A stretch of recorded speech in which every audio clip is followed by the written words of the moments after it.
Mais uma vez com vocês, Luz, Câmera e Ação.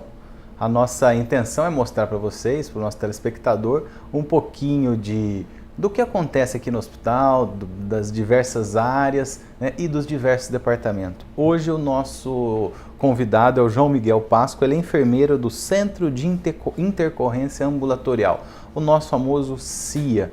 Ele vai explicar para vocês o que é CIA, eu vou contar algumas histórias da onde apareceu esse CIA, né? E você vai saber e conhecer mais esse departamento aqui do nosso hospital.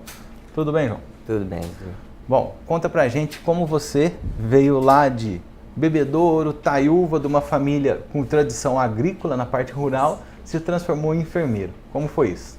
Doutor, e assim, a minha história sempre quis ser enfermeiro, desde pequeno tinha essa intenção. Meu pai até na época queria que a gente puxasse pro lado dele aí agricultor, que meu pai mexe com agricultura. Fui até fazer uma escola agrícola quando formei no colegial, mas chegando lá vi que não dava certo. Que não era isso que você queria. Não era isso Quanto que eu tempo queria. você ficou nessa escola? Fiquei 3 dias. 3 dias? 3 dias. Então e 3 dias você já olhou e falou, não, isso não é pra mim. Não é pra mim. Aí você voltou, bateu na porta e falou, pai, não quero isso não. Aí meu pai sempre me apoiando, não, você escolhe o que você achar que deve ser feito pra sua vida, né? O que for melhor a gente vai te apoiar, meu pai, minha mãe. Aí escolhi a enfermagem. Falei, vou começar a fazer a enfermagem, sempre meus avós ficaram doentes em casa, minha mãe trabalhava na escola e meu pai na agricultura, então acompanhei um pouquinho da doença dos meus avós. E aí peguei gosto pela enfermagem. Você sabia, bom, isso aí é o que eu quero fazer. Aí escolhi, falei, isso aí é a minha história mesmo, o que eu quero fazer é a enfermagem. Peguei o amor aí pela enfermagem. Aí em 2004 eu entrei na faculdade, comecei a fazer a faculdade de... Com 3 dias você desistiu, não, você falou, não, é isso aqui mesmo. É isso aí mesmo que eu quero. Primeiro ano a gente assusta um pouco, porque só a teoria fala, não... Você achou que você ia chegar no primeiro ano e falou, bom, vou atender uns pacientes, vou fazer já isso. pensei que ia já no começo já mexer com a mão de obra, né? Não foi. Aí primeiro ano, aquele mais difícil, mas depois peguei o gosto e segui, tô até hoje aí. E aí nessa sua formação, durante a faculdade, você teve algum contato com a oncologia ou não teve? Ou era uma coisa distante? Você já sabia do hospital? Já sabia do Hospital do Câncer de Barretos, né? Todo enfermeiro eu acho que tem interesse de vir para cá. Todo mundo que gosta dessa área tem interesse em vir aqui para o hospital, né? E quando eu comecei a fazer a faculdade, nem pensava em oncologia ainda. Foi durante os estágios que eu senti que podia trabalhar com isso aí. Mas você já conhecia o hospital quando você entrou na faculdade ou ainda não? Não, ainda não. Nunca tinha vindo para cá. Mas ouviu falar uma coisinha? Já ouvia falar do hospital muito bem, né? Aliás. E só que nunca tinha pensado em vir para cá. Aí quando eu fiz a faculdade, eu terminei em 2008, fiquei 1 ano parado, foi difícil de arrumar emprego, porque não tinha experiência, né? Mas quando eu arrumei, eu comecei a trabalhar em Jabuticabal, no Hospital Santa Isabel lá, e lá eu tive um pouco de contato com a oncologia, né? E foi quando me despertou o interesse. Você falou, opa, já achei de novo o meu caminho. Falei, vamos seguir esse caminho da oncologia, né? Então vamos voltar lá pro pai. Você falou, pai, agora eu vou para o hospital, tô gostando da oncologia, câncer. Aí ele falou, vixe, meu filho, e agora? Porque esse nome sempre é um pouco mais complicado para os familiares. Eles falavam assim, e a estrutura? Você acha que tem estrutura de trabalhar num hospital que só trata de câncer? É um hospital que às vezes vai te deixar um pouco para baixo? Falei, não... Vamos lá, vamos bola para cima e vamos conseguir, né? Vamos vencer mais esse desafio. Foi quando eu comecei a fazer a pós-graduação em oncologia, lá na Faculdade de Medicina de Rio Preto. Então antes de vir para cá, você já foi fazer? Já fui fazer. Eu comecei porque eu trabalhava em Jabuticabal e lá tinha um setor que era de oncologia. E eu cobri algumas folgas da colega que trabalhava lá, então foi despertando esse interesse, falei, vou fazer pelo hospital aqui de Jabuticabal. Pensei, às vezes para melhorar o seu trabalho lá. É isso. Aí comecei a fazer e os estágios foram aqui em Barretos. Foi quando me despertou o interesse de vir para cá. Né? A gente, quando começa a fazer o estágio aqui, se apaixona pelo hospital. Aí você olhou e falou, opa, Jabuticabal é bom, mas eu acho que eu quero vir para cá. Aí sempre nesse pensamento. Vinha, fazia os estágios, participando de tudo. E num dia surgiu uma proposta. Daqui ligou, chamou, eu trazia meu currículo sempre. E ligou para mim fazer uma prova aqui. Na época eu vim, fiz a prova, deu certo. Foi assim, de um dia para o outro. Fiz a prova numa quinta-feira, estava saindo do hospital, o RH me ligou e falou, João, deu certo, você está aqui no hospital ainda? Eu estava lá fora. Aí ele falou, tem como você vir aqui? Aí eu voltei no RH, o RH deu certo, você vai ser contratado, mas precisa para começar segunda-feira. E aí eu trabalhava lá ainda em Jaboticabal. Isso na quinta-feira eu fui, conversei lá no hospital, falei que eu não ia cumprir. Aí o hospital de lá falou se era para melhor para mim, né? Eu podia vir, que eles me liberavam. Aí me liberaram, comecei aqui na segunda-feira. E aí nessa segunda-feira que você começou foi de que ano? Foi de 2011. Então, um pouco mais de 2 anos você está por aqui. Um pouco mais de 2 anos, e foi você em novembro já foi, de 2011. E já foi diretamente para o CIA? Fui direto para o CIA. Aí comecei no plantão da tarde lá, tinha um enfermeiro que me acompanhava, mas com 2 semanas já de CIA, já comecei a ficar sozinho no plantão. E já, já peguei o ritmo, já assumi o plantão. Bom, conversando com o João Miguel Pasco, ele é enfermeiro do Centro de Intercorrência Ambulatorial, que é o nosso CIA, né? Contou um pouquinho como ele virou quase um agricultor, foi lá 3 dias no colégio agrícola, depois falou, não quero isso não, deixa eu ajudar as pessoas de outra forma, né, João? Então eu estou contando isso para vocês. E agora, depois de uma experiência em Jaboticabal, a sua pós-graduação em São José do Rio Preto, em oncologia, né? Aí ele veio parar aqui no hospital, no nosso setor, no CIA, que é tão importante, né? Que tem uma importância muito grande para o paciente que está mesmo aqui em Barretos ou até fora de Barretos. No nosso próximo bloco você vai saber o que significa esse CIA. Vou deixar você um pouquinho curioso aí. Não desligue porque rapidinho a gente já volta. Não deixe de acessar o nosso site www.hcancerbarretos.com.br. Estamos também no YouTube, Facebook, Twitter, todas as redes sociais. Se quiser dar uma passadinha, curta, assista um pedacinho e, claro, não perca o nosso programa todas as segundas-feiras, às 9 horas da noite, com reprise aos domingos, à 1 hora da tarde. Nós voltamos já. Fique agora com o quadro Conhecendo.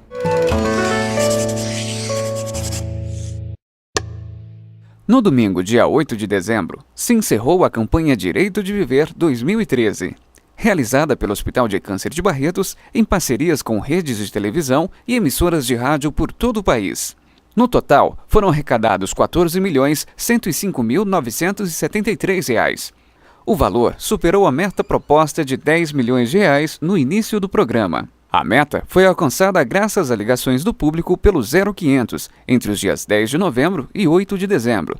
Todo o recurso obtido com o Direito de Viver 2013 será destinado ao custeio da unidade infanto-juvenil, um hospital com estruturas inovadoras e construídas de acordo com o universo infantil.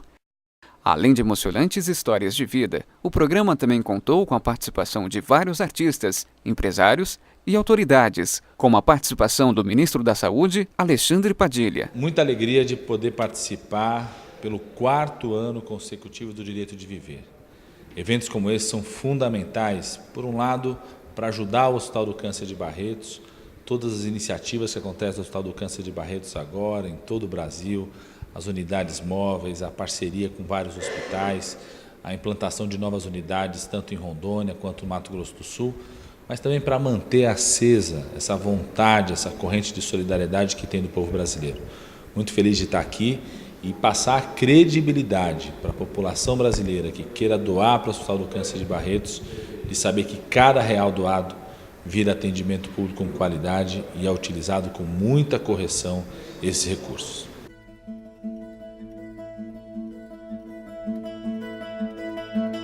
O que seria da vida sem nossos sonhos? O Hospital de Câncer de Barretos também tinha um. E ele era grande. O plano era criar um lugar mágico para tratar as crianças, mas que não parecesse um hospital. Hoje, esse sonho é uma realidade. A existência desse novo centro, ela traz uma perspectiva de que as crianças tenham para onde ir, principalmente porque são crianças carentes do ponto de vista financeiro, onde o hospital trata com todos os recursos de primeiro mundo e gratuitamente. Isso abre uma frente nova de possibilidades para as famílias distantes de todo esse país que não tem às vezes para onde ir para tratar o filho com câncer, ele vem para Barretos. A descoberta, ela foi uma descoberta que abalou muito a família, né? Que a gente nunca esperava ter acontecido isso na minha família. foi um abalo. E a criança já vem se sentindo já feliz ali de estar entrando assim naqueles espaços de tudo, os médicos chegando, tratando, tendo respeito, carinho, abraçando. Então uma criança se sente, parece que não está mais nem com aquela doença. Então eles já vão entrando ali com aquela felicidade de viver, ter coragem mais de lutar pela doença que eles têm. Com as doações da sociedade e de campanhas, foi possível construir um centro multiprofissional para oferecer todo o carinho, atenção e qualidade que um hospital de câncer infanto-juvenil deve ter. Em parceria com o St. Jude, o hospital ganhou um aliado para conhecer, estudar e praticar a mais avançada medicina de tratamento de câncer infantil no mundo. No entanto, nosso desafio apenas começou. A gente ainda quer ter mais crianças que cheguem aqui, estamos preparados para ter o dobro do que temos hoje. E isso tem metas, e isso tem custos. E a gente sabe também que tratar uma criança é muito mais caro do que tratar um adulto. O Manuel ele ficou contente quando o médico falou assim, que tirou o remédio dele. Ele disse, agora eu estou sarado. Eu disse, graças a Deus, meu filho. Graças a Deus que nós temos um hospital de amor. Você também pode fazer a diferença na vida de muitos. Vamos construir esse sonho juntos. Ajude o Hospital de Câncer Infanto-Juvenil.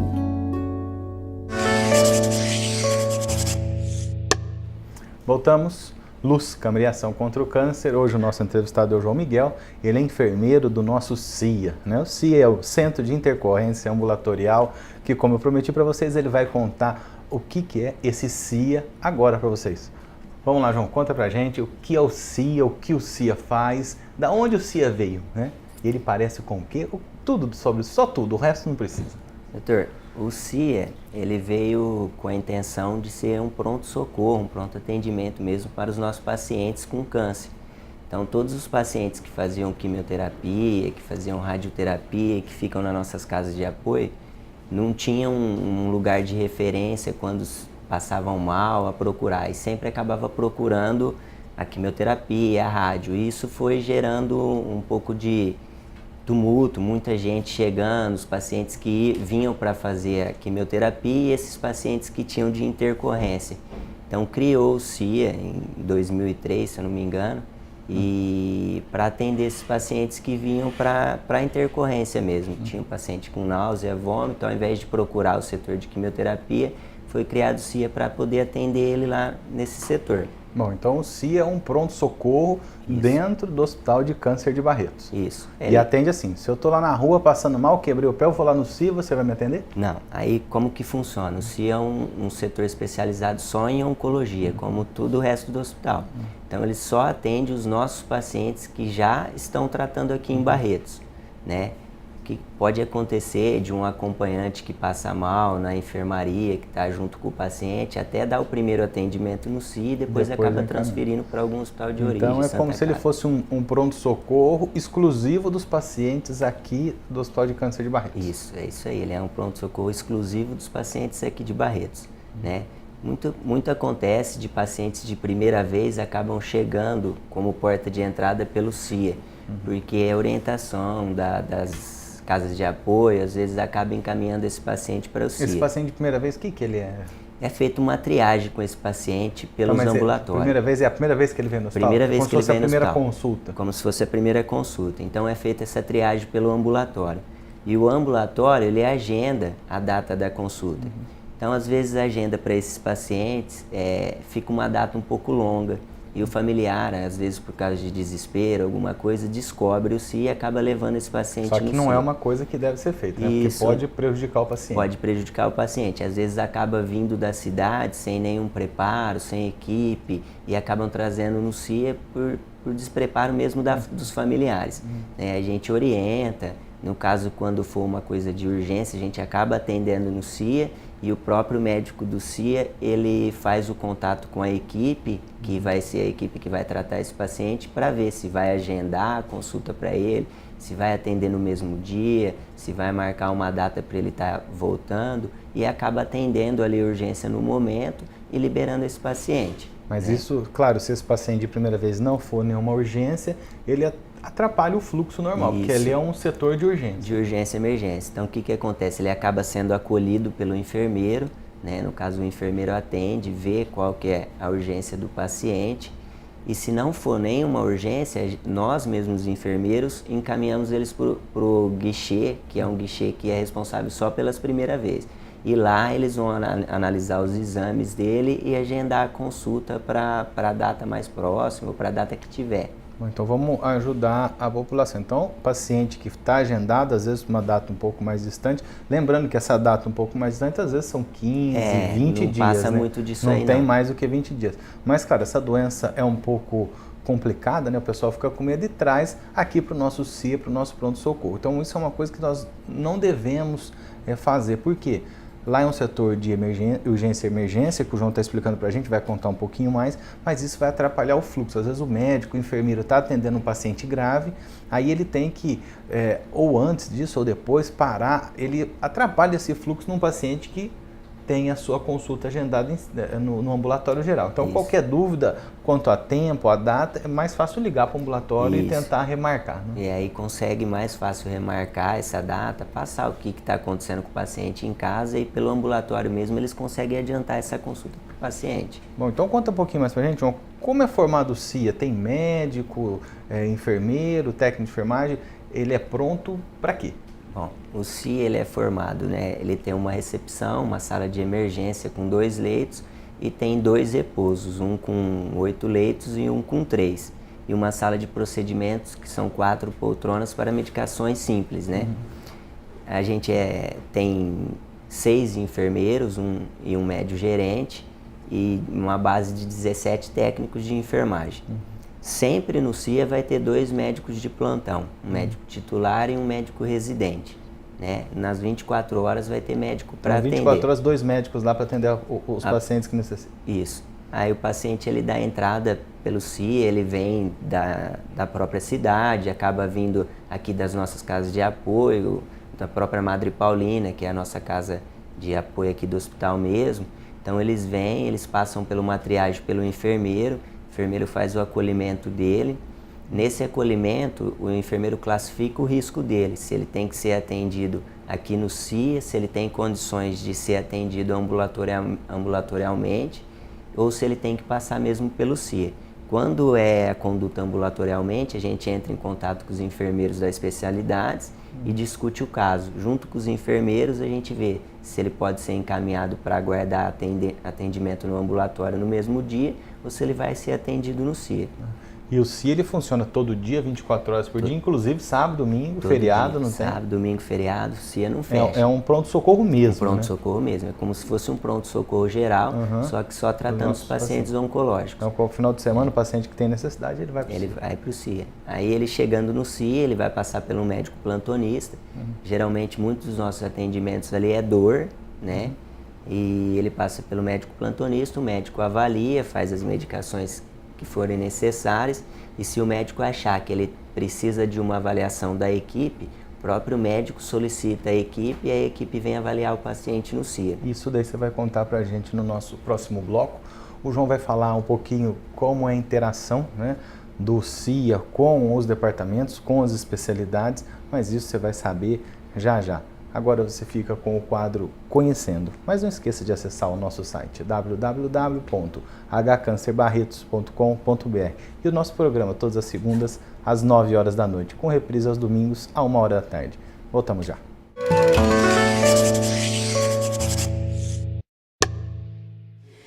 A unidade de internação cirúrgica, ela tem por objetivo atender os pacientes no pré e pós-operatório, ou seja, antes do procedimento cirúrgico e após a realização da cirurgia, prestando a todos os pacientes uma assistência de qualidade durante todo o período de internação. Hoje, nós temos atualmente um quadro de profissionais da enfermagem composto por 52 pessoas. A unidade de internação ela é composta por 60 leitos e diariamente nós temos de 85% a 90% dos leitos ocupados.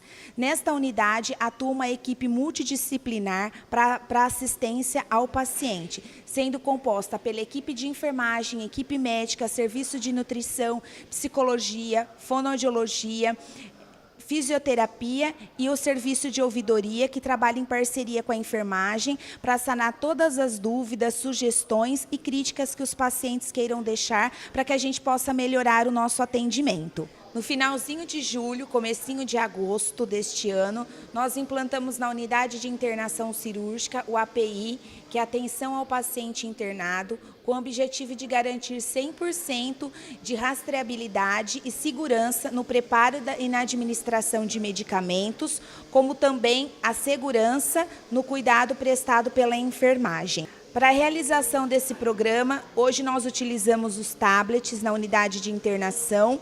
Cada funcionário ele tem um tablet e dentro desse sistema está composta todas as medicações prescritas pelo médico e todos os cuidados de enfermagem que deverão ser realizados com o paciente nas 24 horas. Para que isso seja realizado, o técnico de enfermagem ele vai até o quarto, faz a leitura do crachá de identificação pessoal dele, o código de barra da medicação e o código de barra da pulseira de identificação do paciente, garantindo dessa forma 100% de segurança no preparo e na administração da medicação. Os nossos horários de visita, eles são das 13 às 17 horas, todos os dias, de segunda a segunda. É válido ressaltar também que o acompanhante ele pode ficar 24 horas no quarto, sendo que dentro do horário de visita ele não precisa se ausentar, porque ele pode permanecer no quarto juntamente com o visitante.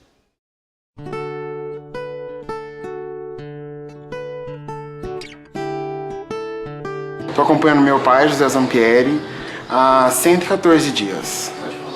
Você acorda todos os dias com um canto de pássaros, é impressionante. O hospital não parece um hospital, parece a nossa casa.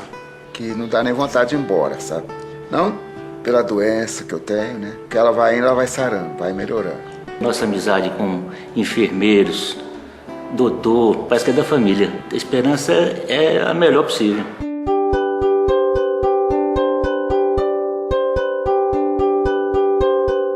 Eu já tinha uma carreira estabelecida em São Paulo, na realidade. E quando eu aqui vim, fiquei apaixonado pela fundação, pela filosofia, pela infraestrutura e basicamente por nós podermos, como médicos, exercer uma medicina assim de ponta para um paciente do Sistema Único de Saúde. E um paciente que muitas vezes é excluído socialmente. A qualidade com que a gente atende esse pessoal mais humilde é uma qualidade de um paciente particular. Inclusive, nós temos muitos tratamentos que nós fazemos para os pacientes do Sistema Único de Saúde que não são, inclusive, contemplados pela tabela de pagamento do SUS. E nós, na realidade, optamos por fazer esse tratamento porque nós sabemos que é o melhor para esse paciente. É uma medicina de responsabilidade profunda em fazer tudo do que é de melhor. Não importa quanto custe. Você atender num lugar onde você tem tudo aqui dentro é muito mais fácil do que você ter que encaminhar o paciente para fazer um exame fora, para fazer uma parte do tratamento fora. Então eu acho que é isso que dá essa grande paixão de trabalhar aqui dentro. Você trata todos iguais e você tem tudo nas mãos para fazer tudo por esses pacientes. A partir do momento que você está aqui, você trabalha num bem comum. Então todo mundo fala a mesma língua. Um lugar que você está exclusivo porque você pode se dedicar só a isso aqui. Eu não preciso sair correndo daqui para dar um plantão ali, para trabalhar em outro lugar, para atender uma clínica. A gente sente que isso tem um comprometimento maior. Esse comprometimento que eu acho que é a chave do sucesso do hospital. Não somos só uma instituição assistencial, somos uma instituição assistencial, de ensino e de pesquisa. O Instituto de Ensino e Pesquisa dentro do Hospital de Câncer de Barretos, ele foi criado de um desejo antigo do Dr. Paulo Prata de juntar assistência, ensino e pesquisa. Nós temos uma residência médica, nós temos uma pós-graduação, o que permite que a gente forme pesquisadores e dê título de pesquisadores aqui mesmo pela Fundação Pio XII. O IRCAD é um centro de pesquisa e, sobretudo, de formação. Os cursos ministrados no IRCAD francês, o mesmo no IRCAD de Taiwan, que foi a primeira filial do IRCAD, tem uma lista de espera de 1 a 2 anos. Aqui vai ter a possibilidade de acolhê-lo de imediato. A gente vai ter uma excelência, uma qualidade que é a mesma do centro francês. Meu pai tinha 5 filhos e todo o dinheiro da família ele só punha para bancar o déficit do hospital. E o hospital ficou insolvente, incapaz de pagar todas as despesas e nós íamos fechar. Esse médico me chamou para mim ver uma sala de curativo, que ele queria transformar a sala de curativo em uma sala de cirurgia. Eu falei, Henrique, bota um foco naquela sala lá, porque nós vamos conseguir operar mais pessoas e muito mais pessoas vão se beneficiar disso. Se você fizer esse gesto aqui, você salva mais vida do que eu como médico, do que seu pai como médico. Bem no dia que eu tinha determinado fechar o hospital, me provando que eu como leigo podia salvar mais vida que ele. Então a ideia de fechar o hospital pelo menos parou. Essa pessoa conseguiu me pôr uma sentença na cabeça de que eu também tinha vocação de poder salvar vidas. Essa mesma ideia para tantos leigos que são felizes de saber que pelo esforço que eles têm de ajudar a arrumar recursos, eles também tenham certeza que eles estão salvando vidas. A campanha do cofrinho, eu era voluntária, que eu colocava os cofrinhos, eu ia lá e recolhia, e a gente abraçou a causa com muito orgulho, e a gente sabe que esse hospital precisa, né?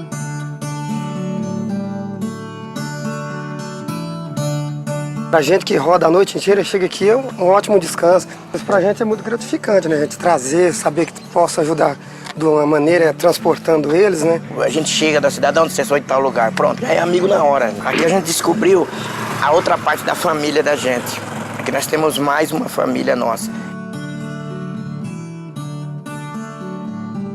A minha mãe teve câncer, ela foi muito bem tratada no hospital. Eu fiz uma promessa que a herança que viesse que eu iria doar, né? A gente tenta dar uma qualidade de vida para essas mães que vêm de outras cidades, que trazem essas crianças, não tem onde ficar. Certo que a parte psicológica, isso cabe ao hospital, né? Mas na medida do possível da casa, a gente tenta alegrá-los. Mais vale a pena é que a gente vê, mesmo na dor, essas crianças sorrir. Porque a gente acha que a alegria faz bem ao tratamento.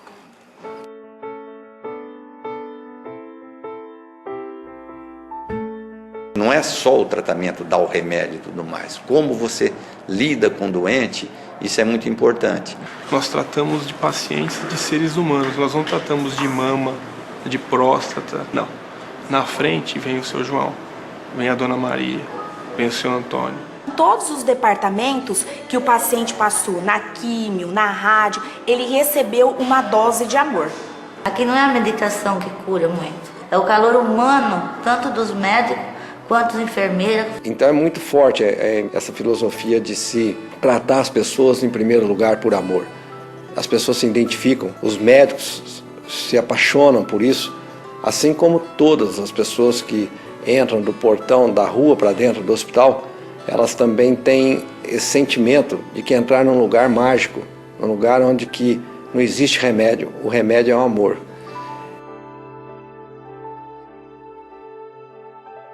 E venham mais, porque afinal o hospital, além de ser o Hospital de Câncer de Barretos da Fundação Pio XII, é, acima de tudo, o Hospital do Amor.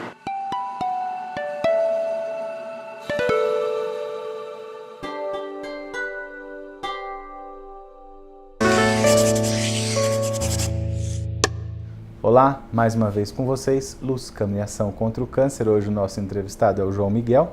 Ele é enfermeiro do Centro de Intercorrência Ambulatorial aqui do hospital, o nosso famoso CIA. João, conta pra gente qual o volume de pacientes que passam lá por mês, você tem mais ou menos essa ideia? A gente tem uma base de atendimento mais ou menos de 1.200 a 1.300 pacientes mensal, né? E acaba sendo uma média de 40, 44 pacientes diário lá. É um volume grande, né? Um volume grande.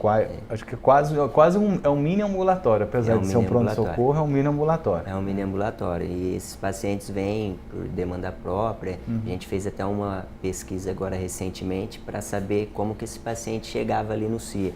do que ele vinha, como que ele vinha, quem como trazia. Como que ele descobriu o CIA? Né? Geralmente esses pacientes vêm de veículo próprio ou carro da prefeitura que acaba trazendo. E a gente calculou uma média de quanto ele demorava para chegar aqui no CIA.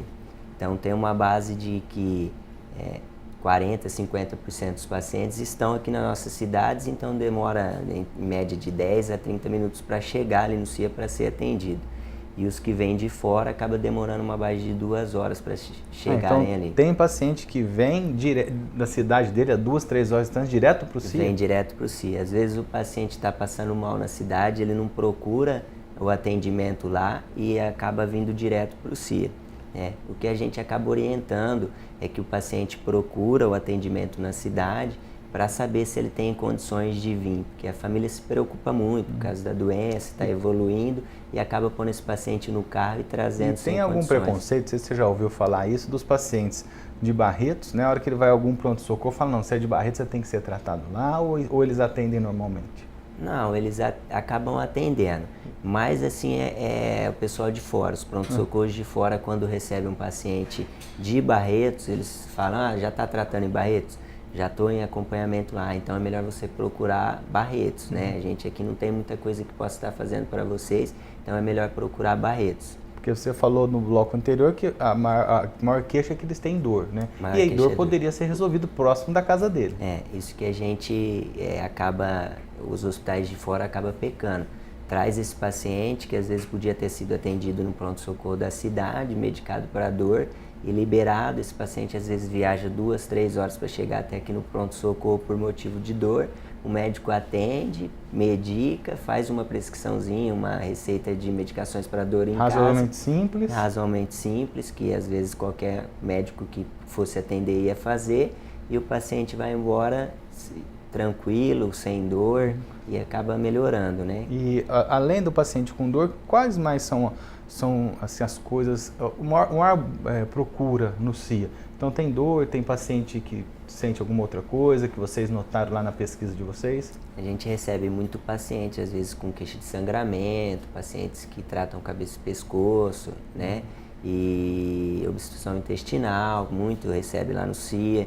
E esses pacientes acabam ficando aqui, geralmente fazem cirurgias e acabam ficando nas nossas casas de apoio até que o médico libere de alta para ir para casa.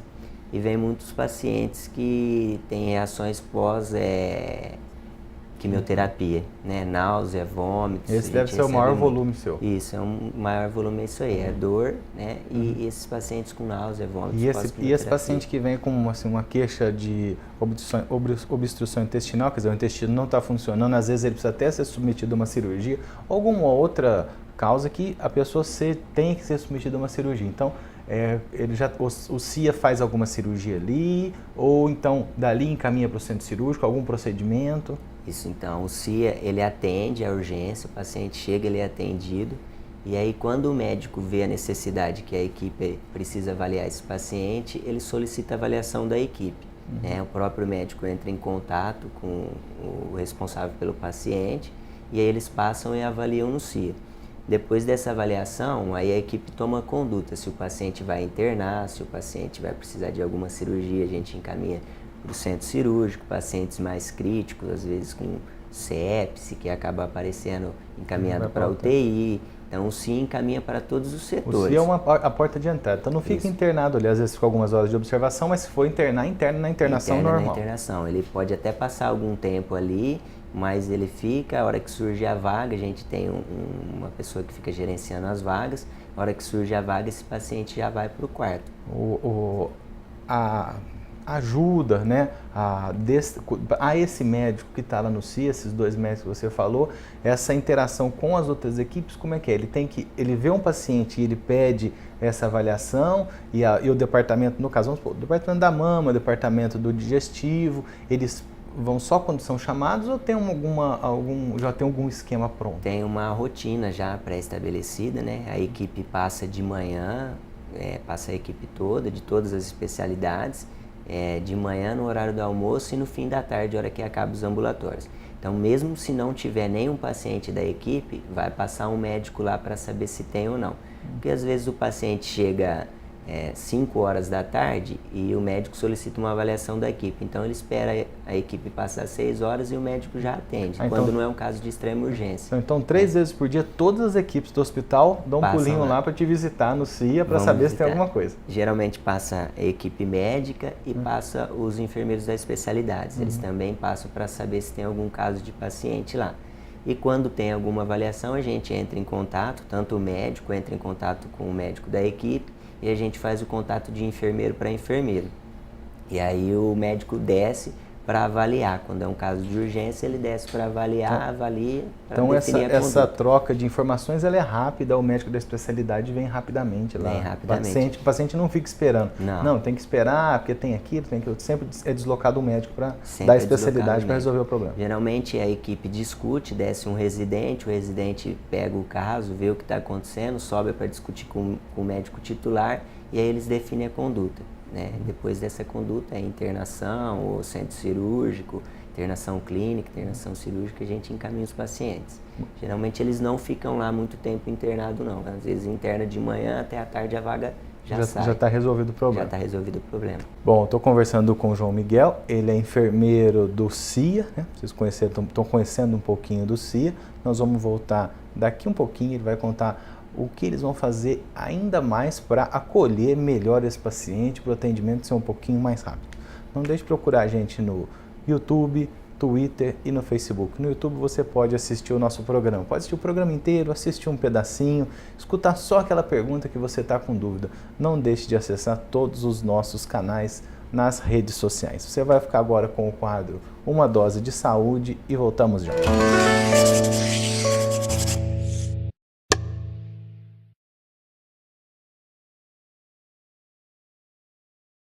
O câncer de mama envolve muitos mitos. Um desses mitos é realmente a prótese de silicone. Mas o que se diz em relação à prótese causar o câncer, isso não é verdade. A gente sabe que existem alguns silicones que não devem ser usados, mas não que ele cause o câncer de mama, e sim que ele pode causar mal à saúde da pessoa. As próteses mais modernas, elas têm silicones de alta coesividade, e são silicones especiais, que não se espalham ou entram na corrente sanguínea ou vão para outras partes do corpo. Então, as pacientes que um dia precisarem usar uma prótese como essa, não precisam se preocupar. Outra coisa que se diz a respeito dessas próteses é que elas atrapalham o diagnóstico de uma mulher que eventualmente venha apresentar o câncer de mama. Isso também não é verdade. O que a paciente precisa realmente ter uma atenção é para onde ela vai fazer o exame, porque é importante que quem faça esse exame conheça algumas técnicas que permitam que o tecido da mama seja examinado sem que haja interferência do implante.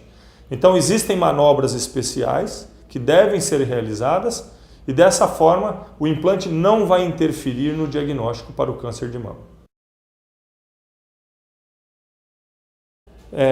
Uma outra pergunta muito frequente é quando a gente deve trocar as próteses. Então a gente vê muitas pessoas comentando sobre a troca do implante, mas a verdade é que os silicones modernos, os implantes modernos, por eles possuírem características de gel de alta coesividade, não existe uma data correta que a gente possa dizer para que haja e que seja feita essa troca. Então o que a gente recomenda é que a mulher que possui um desses implantes, que fez uso deles, seja para cirurgias estéticas ou para reconstrução mamária, ela deve fazer um acompanhamento anual com o seu médico e se houver necessidade, isso geralmente é mostrado por algum exame que foi pedido pelo seu médico, aí sim ele vai saber o momento ideal de indicar o momento da sua substituição. Hoje no mercado existem vários tipos diferentes de implante mamário. Existem as próteses de silicone e os expansores. E também existem os expansores definitivos, que são, na verdade, implantes mistos, meio expansor, meio prótese. A gente tem que analisar cada caso, individualizar, ver que tipo de cirurgia deve ser feita para cada uma das pacientes Existem casos de reconstrução mamária, que nós vamos tentar usar próteses que possuam forma, como essa aqui, uma forma de gota, como vocês podem ver, portanto, um implante anatômico. E existem outras pacientes que talvez a gente vá usar um implante redondo. O que eu oriento? Procure seu médico, dependendo do seu tipo de corpo, formato da mama, ele vai saber escolher o melhor implante para o seu caso. Olá, voltamos. Luz, Câmara e Ação contra o Câncer. Hoje o nosso entrevistado é o João Miguel. Ele é enfermeiro do Centro de Intercorrência Ambulatorial aqui, o nosso CIA. Mas antes de continuar a nossa conversa, não deixe de assistir o nosso programa toda segunda-feira às 9 horas da noite, com reprise aos domingos, à 1 hora da tarde. Sempre um convidado novo, uma história nova, às vezes um puxão de orelha e, claro, várias dicas, como viver bem, como prevenir o câncer e, claro, conhecer o nosso hospital, o Hospital de Câncer de Barretos. Vamos lá, João, quais são as novidades, né, que nós podemos ter no CIA, esperadas no CIA, no que toca assim, o paciente, no melhor atendimento e tudo mais. Então, o que você está planejando para esse 2014 para o CIA? O CIA vem com um projeto novo aí de estrutura, né, que está em pauta para melhorar um pouquinho, aumentar um pouquinho a estrutura do CIA. Isso provavelmente vai acontecer futuramente. E porque 1.300 pacientes por mês é muito. É muito paciente. E quantos consultórios vocês têm lá? A gente tem 2 consultórios. 2 consultórios. Então a ideia é aumentar para dar um melhor atendimento para o paciente. Isso, e o atendimento mais eficaz, um pouquinho mais rápido. Às vezes o paciente demora um pouquinho para ser atendido, então a gente precisa que ele seja atendido um pouco mais rápido, então precisa melhorar um pouquinho a estrutura, né?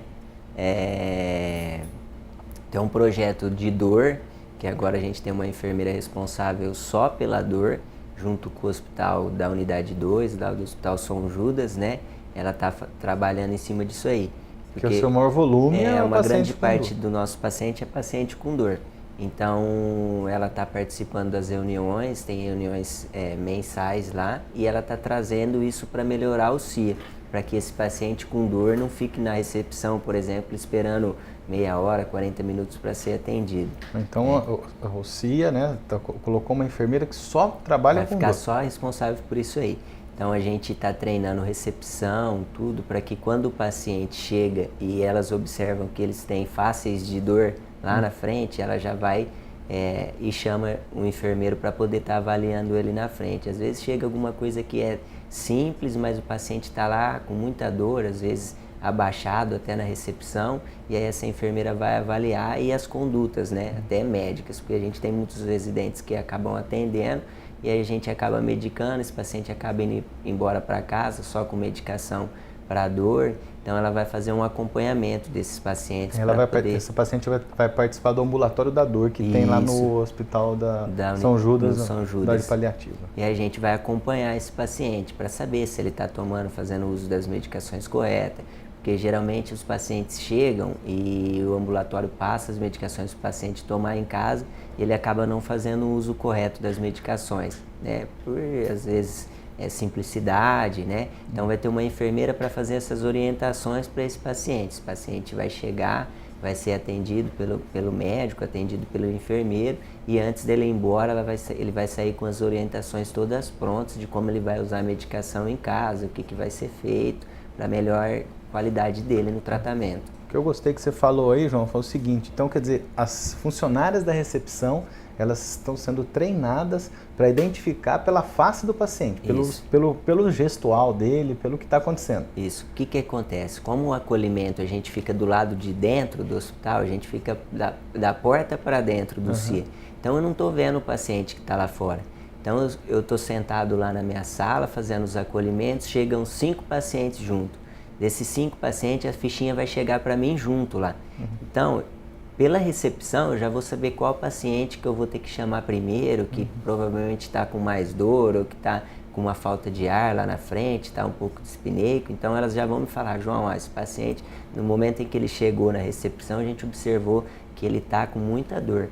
Então, nesse momento eu já vou, observo o paciente, vejo se é isso mesmo, se for a gente já chama ele para atender, já acomoda ele melhor numa poltrona, para ele poder ser atendido primeiro, né? Passar um pouco na frente para poder tá já fazendo as medicações. Eu já chamo um técnico de enfermagem, ele já funciona um acesso venoso, e aí a hora que o médico for medicar, ele já tá pronto para ser medicado. Além desse treinamento que você falou da recepção, o CIA, o hospital ele tem um setor de educação continuada, mas como essa educação continuada no pessoal do CIA é um pouco mais intensa, por ser um setor de urgência, né? Como funciona isso? Isso, a gente como é um setor um pouco mais crítico, né? A gente precisa de funcionários treinados, que atendem com rapidez, e a educação agora do hospital, eles fazem treinamentos com os nossos funcionários mensalmente, e tem um ciclo de treinamento que é feito por nós enfermeiros mesmo. A gente passa esse treinamento, cada enfermeiro faz um treinamento por mês para os nossos funcionários, né? Para os nossos técnicos, recepção. Então todo mundo que passa ali, ele é treinado antes para poder dar um melhor atendimento. Então mais ou menos 2 treinamentos por mês para os funcionários do CIA. A gente tem. Tirando os treinamentos já com a educação corporativa, a gente tem os treinamentos que nós próprios enfermeiros fazemos com eles ali no CIA. E alguma novidade assim tecnológica? Tem alguma forma de implantar alguma coisa de informática no CIA? Isso, a gente está em fase de implantação do atendimento informatizado. O que seria esse atendimento? O paciente vai chegar na recepção, vai dar a entrada, e aí eu já, na sala do acolhimento, vou ver quantos pacientes já estão aguardando para ser atendido pelo enfermeiro na recepção. Eu vou atender esse paciente e vou classificar o risco dele. Quando eu classificar, eu vou passar a etapa para o médico. E aí no computador do médico ele vai ver quantos pacientes tem para ele atender lá fora, quantos pacientes são classificados na etiquetinha verde, etiquetinha azul, etiquetinha amarela, que são os tempos de atendimento. E aí quando esse paciente passou do tempo de atendimento previsto para ele ser atendido, vai acender uma luzinha vermelha no computador dele. Então ele vai observar que o paciente está lá fora, está aguardando, era para ele ser atendido em 15 minutos, mas já passou esse tempo. Então ele vai ver que ele precisa atender esse paciente. E tudo isso para dar um pouco mais de agilidade e mais de humanização, porque é um pronto-socorro, mas também tem que ter humanização. Tem que ter humanização. A gente procura sempre dar o melhor atendimento humanizado para esse paciente que chega lá, né? É um setor que é complicado, porque muitas pessoas chegam com dor ao mesmo tempo e a gente tem que tentar atender eles da melhor forma possível. Mas às vezes acaba até que demorando um pouquinho, porque passa muita gente junto. Às vezes está numa urgência e o paciente lá fora, chega outro com dor, aí não tem jeito de atender 2, 3, 4 ao mesmo tempo. Não tem. Aí a gente vai classificando eles para poder atender da melhor forma possível, né? E que esse paciente saia satisfeito com o nosso atendimento ali. Bom, nós conversamos com o João Miguel Pasco, ele é enfermeiro do Centro de Intercorrência Ambulatorial, o nosso CIA, contou para vocês como o CIA funciona, quando ele foi criado, qual assim, a missão do CIA, né? Que é esse atendimento de urgência e emergência ao nosso paciente, ao paciente que faz acompanhamento aqui no Hospital de Câncer de Barretos. Mas para finalizar, João, uma mensagem para quem está buscando, ainda não sabe o que quer, não sei se eu mexo com a agricultura, com a enfermagem, né? Desse tempo que você viveu, nessa sua experiência, algumas palavrinhas para o pessoal de casa. Assim, a gente tem que trabalhar com amor, a gente tem que amar o que a gente faz. E quando a gente trabalha com enfermagem, com pacientes, se a gente não gostar, eu acredito que tem que ter o dom mesmo. Se a gente não gostar, a gente não vai conseguir dar o atendimento para esse paciente com amor, humanizado, a gente vai ficar para trás. Então, assim, queria agradecer a oportunidade de estar vindo aqui hoje no programa e deixar uma mensagem para os pacientes nossos, que a prevenção é a melhor cura, né? Então sempre procurar os médicos, nunca deixar de fazer os exames, para que o tratamento seja eficaz. E também não sofra todo o tratamento de câncer, que ele é muito sofrido, ele é útil, mas com a prevenção a gente consegue fazer mais rápido. Isso, Bom, muito obrigado, João. Você vai ficar agora com o quadro Trocando Ciência em Miúdos. Mas não esqueça, estamos no YouTube, Facebook, Twitter. Passe no YouTube, dê uma olhadinha. Facebook, deixa sua mensagem, procure no site do hospital todas as novidades, as visitas, tudo o que acontece no Hospital de Câncer de Barretos está lá no nosso site, www.hcancerbarretos.com.br. Voltamos em breve. Obrigado.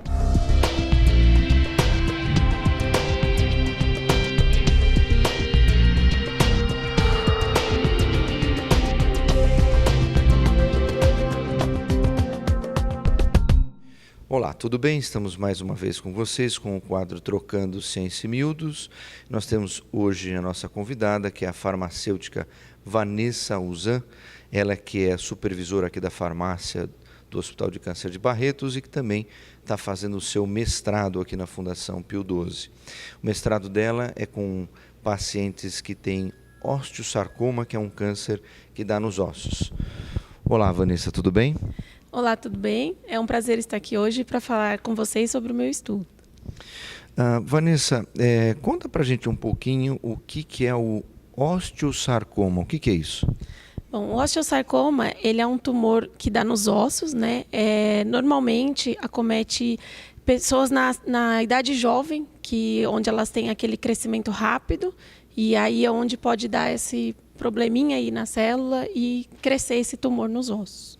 E mais ou menos que idade que acomete esse tumor as pessoas? É mais na criança, no jovem, no adulto, como é que é? A faixa etária mais comum é de 0 a 19 anos, né, principalmente quando acontece aquele crescimento rápido dos ossos, né, dos pacientes, e mais para a fase final da fase adulta e idosos também. Então, esse tumor, Vanessa, como é que ele é tratado? Com quimioterapia, cirurgia, radioterapia? Como é que se trata esse tumor?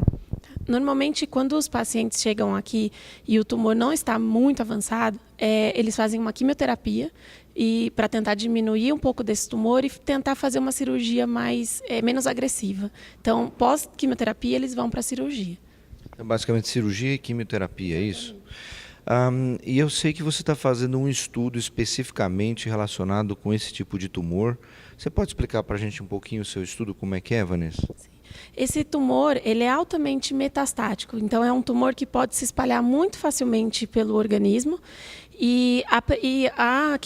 Hoje o método para se detectar essa metástase é a tomografia, mas a tomografia ela não é tão sensível ao ponto de detectar micrometástases, células muito pequenas aí de malignas, né?